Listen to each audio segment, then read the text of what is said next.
Hello all. Today we shall discuss about the electricity sector in India and some of the problems faced in this vital sector.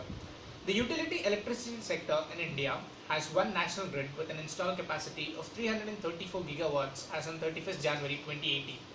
Renewable power plants constitute 32.2% of total installed capacity. During the fiscal year 2016-17, the gross electricity generated by utilities in India was 1,236 terawatt hours, and the total electricity generation in the country was 1,433 terawatt hours. The gross electricity consumption was 1,122 kilowatt hours per capita in the year 2016-17. India is the world's third largest producer and the fourth largest consumer of electricity. Electric energy consumption in agriculture was recorded the highest, 17.89% in 2015-16. The per capita electricity consumption is low compared to many countries despite cheaper electricity tariff in India. India has surplus power generation capacity but lacks adequate infrastructure for supporting electricity to all the needy people. In order to address the lack of adequate electricity supply to all the people in the country by March 2019, the Government of India has launched a scheme called Power for All. This scheme will ensure continuous and uninterrupted electricity supply to all the households, industries and commercial establishments by creating necessary infrastructure. It's a joint collaboration of the Government of India with states to share funding and create overall economic growth. One often comes across news about variable renewable energy sources such as solar, photovoltaic and wind having reached grid parity. What is the concept of grid parity? Electricity grid is a very complex system. Electricity grid is a very complex system.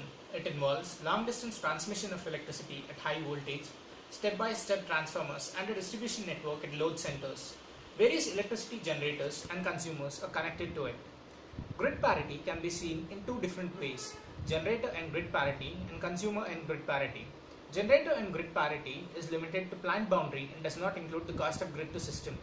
To ensure that electricity is always available to consumers on a reliable basis, a grid manager has to connect to the electricity supply from generators available on demand at all times. In India, the peak demand occurs in the evening when solar is not available and wind may or may not be blowing. Therefore, the capacity of generators capable of dispatching electricity on demand, that is dispatchable sources connected to the grid, should be more than the peak load.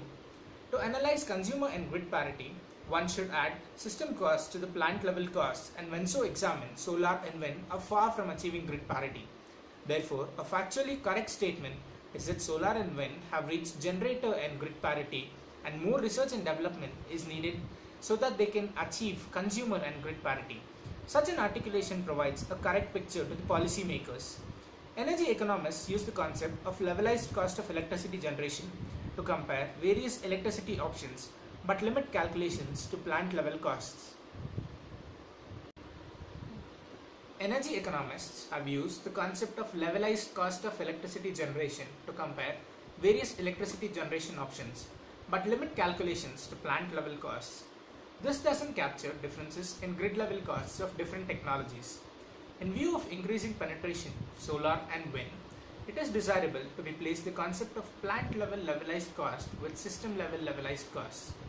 Hopefully, ongoing research in battery technologies will bring down the cost of electricity storage and improve the safety of storage, thereby paving the way for large development of solar and wind.